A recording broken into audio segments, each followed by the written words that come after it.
guys, and welcome back to the next video of Little Scholars, where future lies in your own abilities.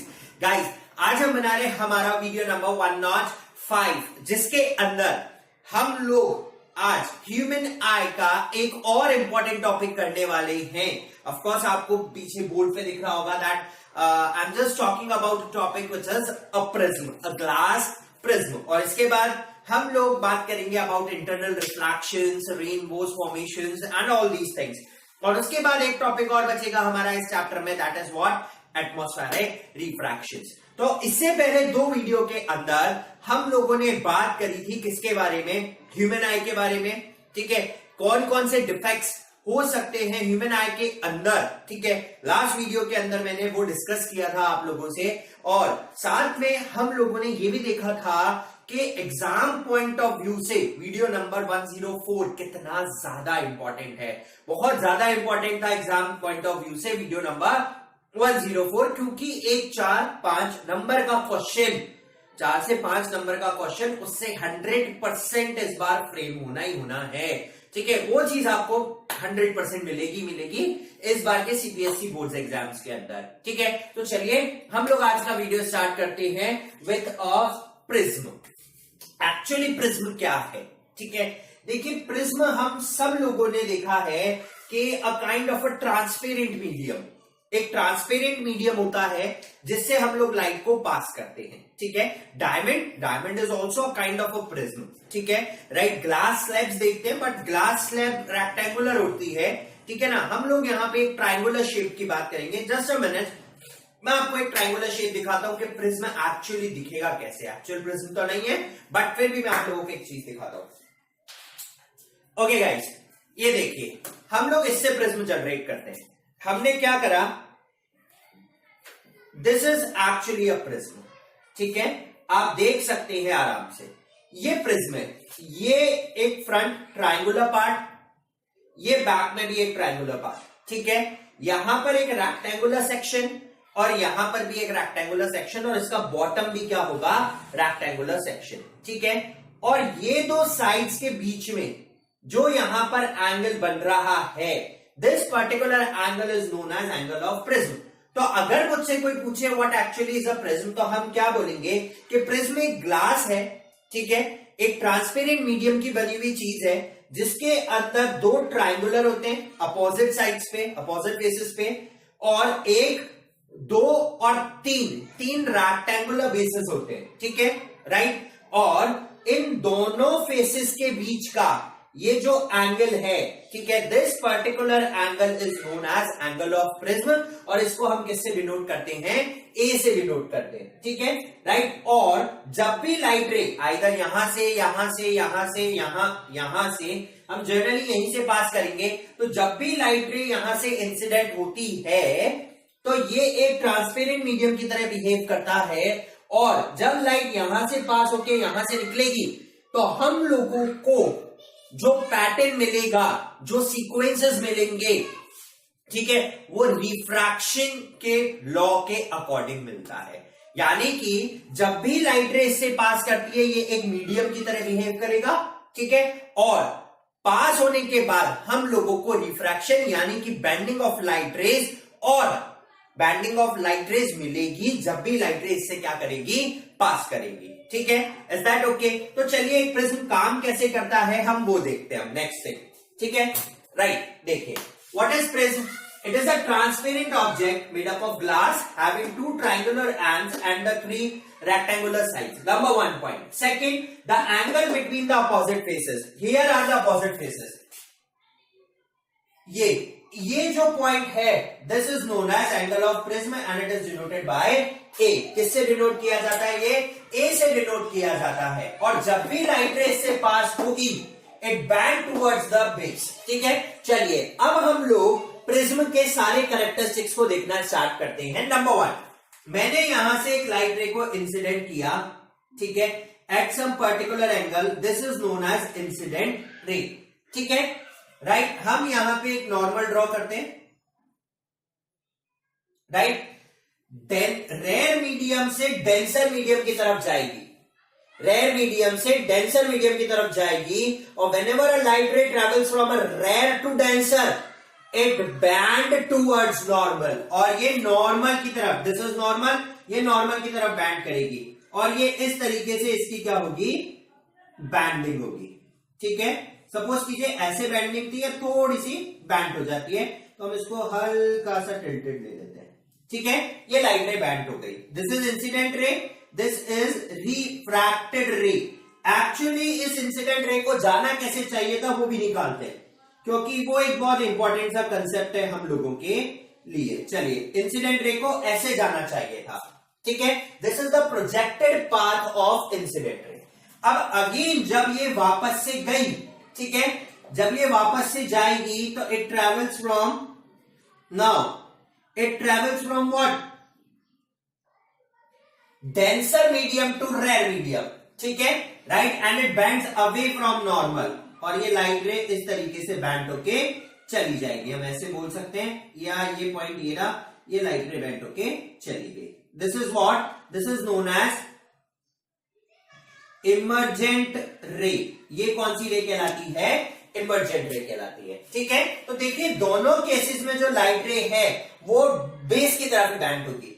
अब अगर हम इसका path पीछे की तरफ प्रोजेक्टेड करें तो ये कुछ इस तरीके से आएगा।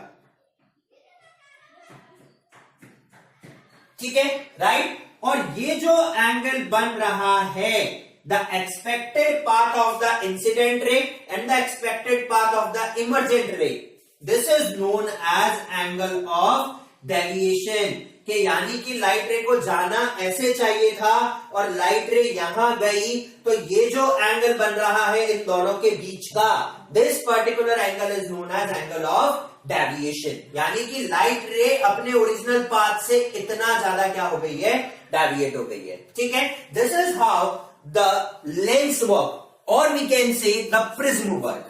ठीक है, राइट, इस तरीके से हमारा प्रिज्म क्या करेगा, काम करेगा। तो यानी कि जब इंसिडेंट रे अंदर आई एक ट्रायंगुलर फेस के ऊपर, इट बैंड्स टुवर्ड्स नॉर्मल, और जब वो रिफ्रैक्टेड रे वापस से उस प्रिज्म को छोड़ के जा रही है, again it band towards normal, and the angle between the expected path of the incident ray and that of the emergent ray is known as angle of deviation। ये बताता है कि हमारी लाइट रे कितना डेविएट हो गई है ओरिजिनल पाथ से। ठीक है, this is also the definition for angle of deviation, the angle between the incident ray and that of the emergent रे। ठीक है, राइट, तो इस तरीके से अब देखिए लाइट रे यहां बैंडिंग हो गई, ये प्रिज्म का इतना काम हो गया हमारा। ठीक है, अब ये प्रिज्म का जो फंडा है, ये हम लोगों को एक्चुअली किस कंसेप्ट तक लेके जाता है, हम लोग उसके ऊपर बात करेंगे। That is what, the dispersion of light. ठीक है, डिस्पर्स होना, डिस्पर्स मीन्स राइट, कभी कभी हमारे स्कूल्स में असेंबली के टाइम हमारे प्रिंसिपल सर या हमारे इंस्ट्रक्टर या पीटीआई सर बोलते हैं, भाई फटाफट से डिस्पोज हो जाइए। व्हाट डज इट मीन, फैल जाइए, स्प्लिट हो जाना। ठीक है, तो सेम फंडा, जब कोई लाइट रे किसी ट्रांसपेरेंट मीडियम से ट्रेवल करेगी, and we are talking about what, white light. जब कोई सफेद लाइट जो कि बहुत सारे कलर से मिलकर बनी हुई है, लगभग 7 कलर, कितने कलर्स हैं, लगभग 7 कलर से मिलकर एग्जैक्टली 7 कलर्स का कॉम्बिनेशन है व्हाइट लाइट। अब बोलोगे सर व्हाइट लाइट कैसे कॉम्बिनेशन है 7 कलर्स का? सन से आने वाली light, combination of 7 colours. Tubelight से निकलने वाली light, again it is a combination of 7 colours, right. अब बोलोगे कि भाई ट्यूबलाइट से आने वाली लाइट में और सन वाली लाइट में तो बहुत डिफरेंस है। नहीं भाई, कोई डिफरेंस नहीं है। सेम फंडा सन में भी चलता है, सेम फंडा ट्यूबलाइट में भी चलता है, सेम फंडा बल्ब में भी चलता है। ठीक है, तो वो जो व्हाइट लाइट है, इट इज अ कॉम्बिनेशन, 7 कलरों से मिलकर बनी हुई है। हमें दिखता एक सफेद ही है, बट जब वो व्हाइट लाइट किसी ट्रांसपेरेंट मीडियम से पास होगी तो वो अपने 7 कलर के अंदर टूट जाती है, और ये जो एक सफेद लाइट का अपने 7 कॉन्स्टिट्यूएंट कलर्स में टूट जाना is known as dispersion of light. ठीक है, अब बोलोगे कि ऐसा क्यों हो रहा है, और सिर्फ एक ट्रांसपेरेंट मीडियम से ही क्यों टूटती है?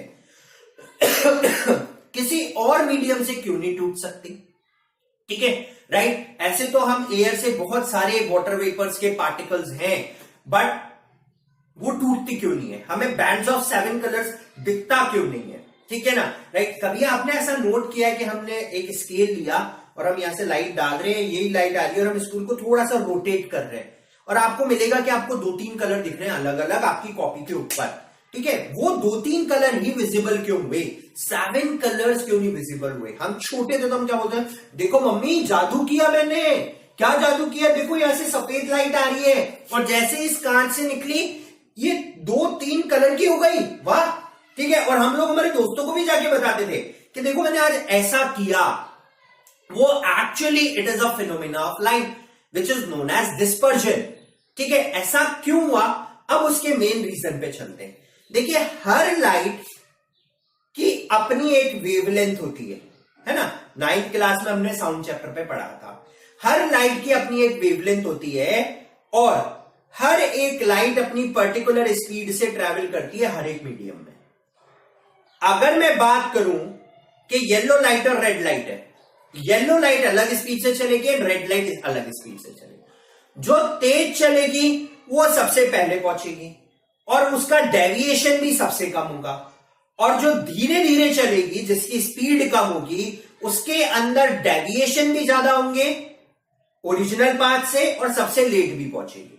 ठीक है, तो जैसे ही एक सफेद लाइट एक ग्लास के अंदर एंटर हुई, अब वो टूटना चालू हुई, क्योंकि वो सफेद लाइट के अंदर 7 चीजों से मिलकर बनी है और हर 7 की अपनी अपनी एक अलग स्पीड है। इसका फंडा हम यहां देख रहे हैं। हमने वापस से यहां लाइट इंसिडेंट करी, ये जैसे ही इसके अंदर घुसी, देखिए ये सबसे पहले टूटी 1 2 3 4 5 6 और 7। ठीक है, मैंने बैंडिंग थोड़ी सी ज्यादा ले ली है ना। ये 7 कलर्स के अंदर स्प्लिट हो गए और हर कलर अपनी अपनी अलग स्पीड से ट्रैवल कर रहा है, इसीलिए आपको ये 7 कलर दिखे। लेकिन अगर ये लाइट, अगर हर कलर एक सेम स्पीड से ट्रैवल करता तो आपको कभी अलग कलर नहीं दिखते, बिल्कुल भी अलग कलर नहीं दिखते। ठीक है, हम बहुत सिंपल सी चीज है, जब भी हम लाइन में चल रहे हैं तो होता है 2-4 बच्चों को बहुत ज्यादा ऐसे कीड़ा होता है, हम ऐसे बोल सकते हैं कि बहुत ज्यादा ऊद भी होते हैं, चंचल होते हैं, कोई बाहर से झाक झाक के देखते लाइन में कितनी आगे गई, कितने बच्चे और रह गए, कुछ ऐसे मिल रहा होता है, तो है ना। तो वो अलग से नोटिसेबल होता है कि भाई ये बच्चा हमें बाहर निकल के देख रहा है, बाकी पूरी लाइन एक जैसी होती है। तो ये क्या, जैसे ये 7 कलर्स हैं, अब ये 7 कलर इस ट्रांसपेरेंट मीडियम में अलग अलग स्पीड से ट्रैवल करेंगे। ठीक है, जो सबसे तेज करेगा वो सबसे पहले बाहर पहुंचेगा और जो धीरे ट्रैवल करेगा वो बाद में पहुंचेगा। तो it is due to the difference in speed of 7 colours और due to the difference in speed of colours, ठीक है, हम लोगों को ये 7 कलर टूटे हुए दिख गए। अगर एक ही स्पीड से ट्रैवल करते तो कभी टूटे हुए नहीं दिखते, और ये हम लोगों को यहां पर ये 7 कलर एज इट इज मिल गए।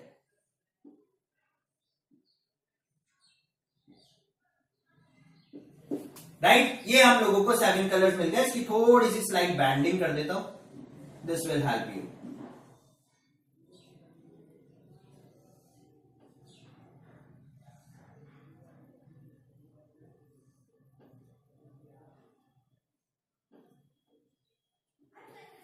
ठीक है, तो ये 7 कलर्स का हम लोगों को स्क्रीन के ऊपर एक बैंडिंग मिली। यहां पर अगर व्हाइट स्क्रीन लगी है तो हमें 7 कलर्स मिलेंगे, स्टार्टिंग फ्रॉम सबसे नीचे मिलेगा वॉयलेट, ठीक है, फिर मिलेगा हमें इंडिगो। ठीक है, देखिए सीक्वेंस क्या था, सबसे ऊपर वाला पहला कलर रेड, दूसरा कलर ऑरेंज, तीसरा येलो, चौथा ग्रीन, पांचवा ब्लू, छठा इंडिगो और 7वां कलर व्हाइट। ये 7 कलर्स का एक बैंड हम लोगों को इस स्क्रीन के ऊपर दिखेगा, and this band of 7 colours of light is known as spectrum.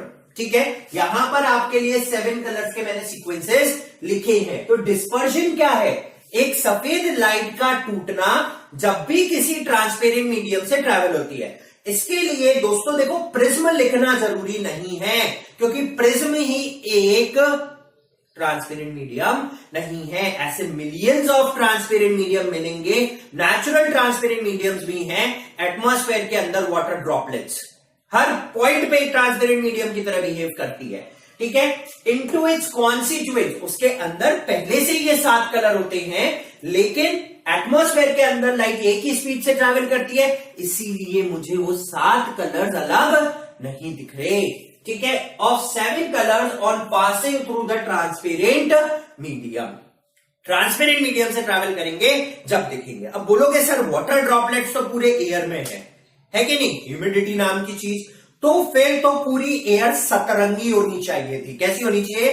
7 colours. लेकिन देखिए इंटेंसिटी लाइट की बहुत तेज होती है एटमॉस्फेयर के अंदर, बहुत ज्यादा तेज होती है और बहुत सारी लाइट आ रही है, तो एक दूसरे को वो क्रिस क्रॉस करते हैं, क्रॉसिंग करते हैं, मिसमैच करेंगे, ओवरलैपिंग करेंगे और उसकी वजह से वो 7 कलर्स नहीं दिख के मुझे सिर्फ एक व्हाइट लाइट ही दिखती है, ठीक है, राइट। एटमॉस्फेयर के अंदर अगर कुछ ही वाटर ड्रॉपलेट्स होते या बिल्कुल क्लियर वाटर ड्रॉपलेट्स होते, you will definitely get a 7 colours in atmosphere each and every time except at the night, ठीक है।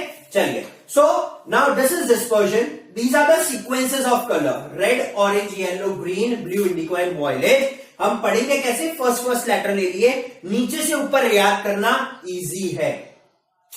Violet, indigo, blue, green, yellow, orange, red, this is VIBGYOR, ठीक है, right. Spectrum, तो ये जो 7 colour का band मिला है मुझे स्क्रीन के ऊपर, this band of 7 colour is known as spectrum.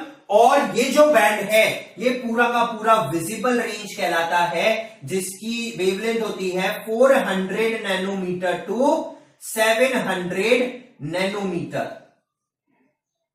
ठीक है।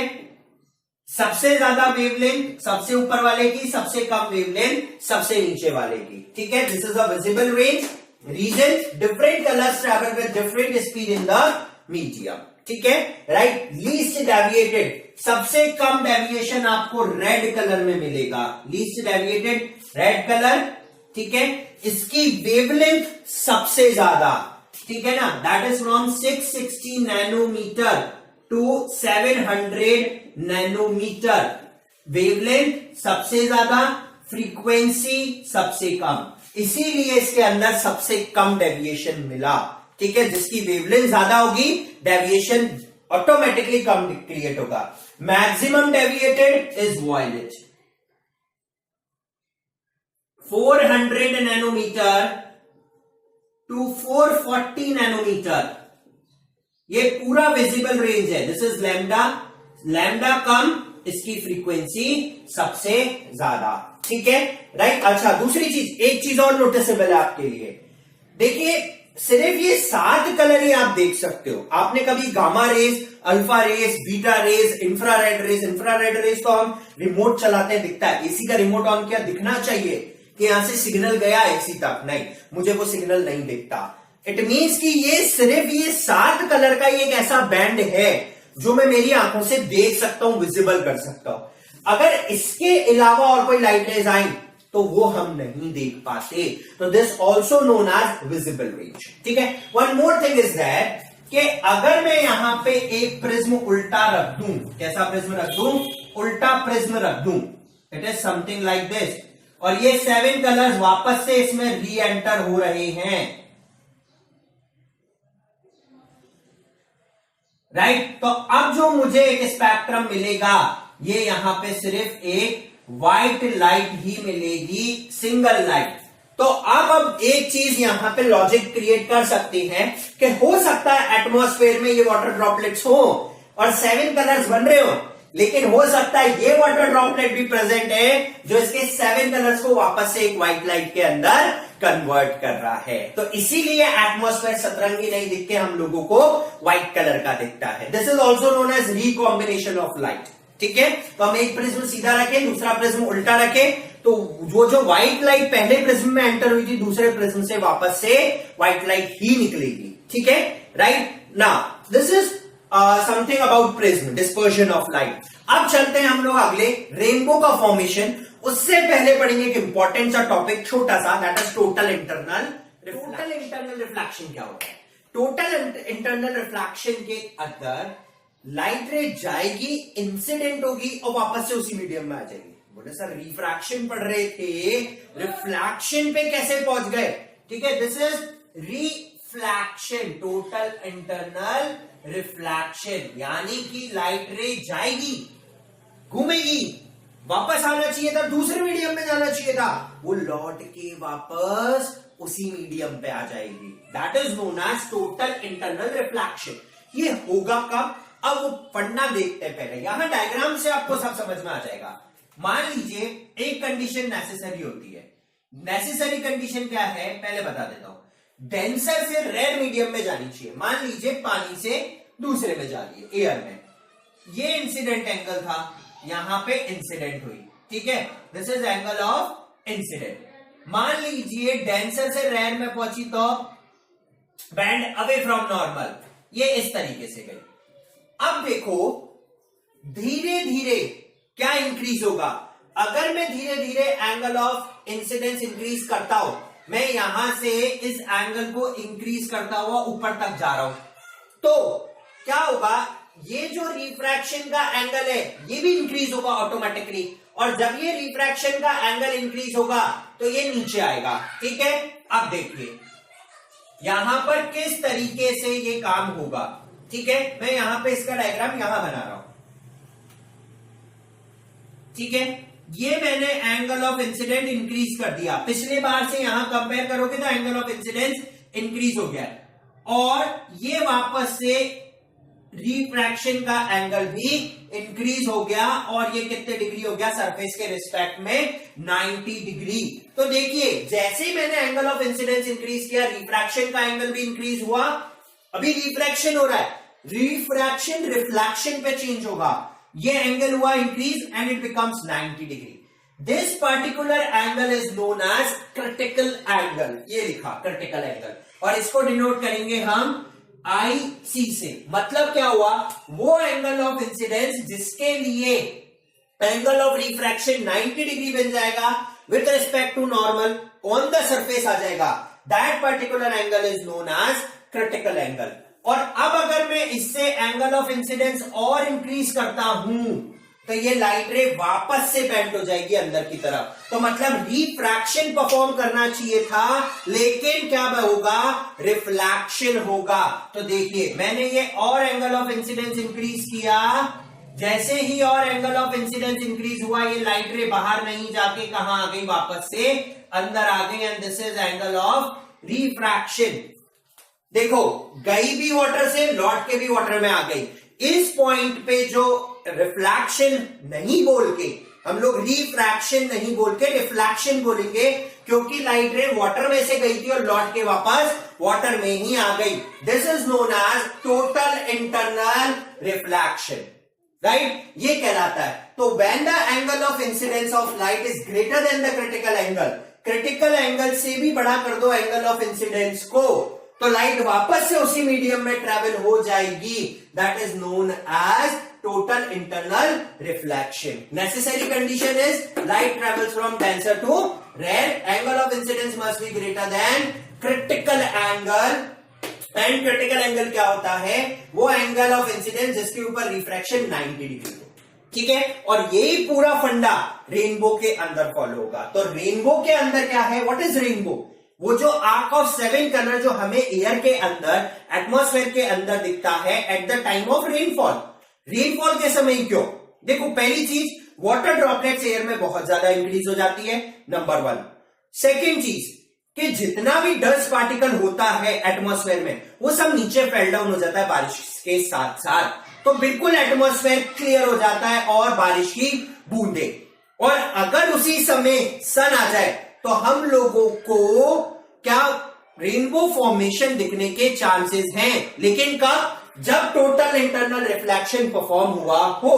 ठीक है, तो व्हाट इज रेनबो? एक आर्क है 7 कलर्स का, सन से आने वाली व्हाइट लाइट पानी की बूंद ट्रांसपेरेंट मीडियम की तरह बिहेव करेगी। ठीक है, राइट, तो देखिए ये पानी की बूंद है, राइट, ये हमारे पास पानी की बूंद, और यहां से सन की व्हाइट लाइट आ रही है। ठीक है, ये व्हाइट लाइट आई, इंसिडेंट हुई। ठीक है, सबसे पहले ये ट्रांसपेरेंट मीडियम की तरह बिहेव करेगी और यहां पर रिफ्रैक्शन होगा और ये यहां से नॉर्मल बना और ये किसकी तरफ, अंदर की तरफ चल के चली गई। ठीक है, ये अंदर की तरफ गई। This is refraction. इस पॉइंट पे क्या हो रहा है, रिफ्रैक्शन हो रहा है। अब जैसे ही रिफ्रैक्शन हुआ तो ये जो व्हाइट लाइट थी अपने कॉन्स्टिट्यूएंट 7 कलर्स के अंदर स्प्लिट हो गई। ठीक है, इस पॉइंट पे आपको डिस्पर्जन भी देखने को मिल गया। अब अगर यहां पे टोटल इंटरनल रिफ्लेक्शन परफॉर्म हुआ तो व्हाइट लाइट वापस लौटेगी उसी मीडियम में, और अगर नहीं होता तो ये व्हाइट लाइट पीछे चली जाएगी और हमें रेनबो का फॉर्मेशन देखने को नहीं मिलेगा। तो जब तक यहां पर इस एंड के ऊपर TIR नहीं होता तब तक आप लोगों को रेनबो फॉर्मेशन नहीं मिलेगा। डेंसर से रेड। अब यहां पे अगर TIR हुआ तो ये व्हाइट लाइट वापस लौटी। This is point number 3। ठीक है, और वापस से हम लोगों को क्या मिल गया, यहां पर रेनबो। ये हो गया हमारा रेनबो का फॉर्मेशन। तो सबसे पहले refraction, then dispersion, then TIR and then again refraction which results in the formation of rainbow. तो ये सीक्वेंस है कि इस तरीके से मेथड्स क्या होंगे, परफॉर्म होंगे। ठीक है गाइस, तो ये हुआ हम लोगों का क्या, prism, dispersion of light, spectrum, total internal reflection and the formation of rainbow. यहां तक हमारी 3 वीडियो खत्म हो गई, किसके ऊपर, ह्यूमन आई के ऊपर। और नेक्स्ट वीडियो के अंदर हम लोग मिलेंगे किसके साथ, एटमॉस्फेरिक रिफ्रैक्शन के साथ, जो कि लास्ट वीडियो होगा इस टॉपिक का। राइट, बिल्कुल लास्ट वीडियो होगा इस पर्टिकुलर चैप्टर के लिए, और साथ साथ हम लोग कुछ न्यूमेरिकल्स भी उसके साथ में करने वाले हैं ह्यूमन आई के ऊपर, जो कि रिलेटेड होंगे किससे, डिफेक्ट्स ऑफ विजन से। ठीक है गाइस, तो इस वीडियो के लिए इतना ही। कल फिर आपसे मुलाकात होगी, चैप्टर यही रहेगा, बट हम लोगों का topic, that is last topic along with the numerical. So guys, till then guys, keep on watching Little Scholars and stay tuned with us. Like, subscribe और शेयर करना नहीं भूलना।